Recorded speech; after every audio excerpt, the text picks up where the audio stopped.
মা তোমাদের বিয়ের সময় ঘটক ছিল কে?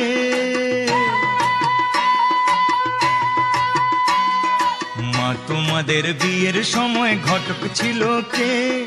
এমন সুন্দর রাজ্যটকে, এমন সুন্দর রাজ্যটকে মিলন ঘটায় যে, বল মা গো ঘটক ছিল কে? মা তোমাদের বিয়ের সময় ঘটক ছিল কে? এমন সুন্দর রাজ্যটকে মিলন ঘটায় যে, বল মা গো ঘটক ছিল কে? মা তোমাদের বিয়ের সময় ঘটক ছিল কে? মা তোমাদের বিয়ের সময় ঘটক ছিল কে?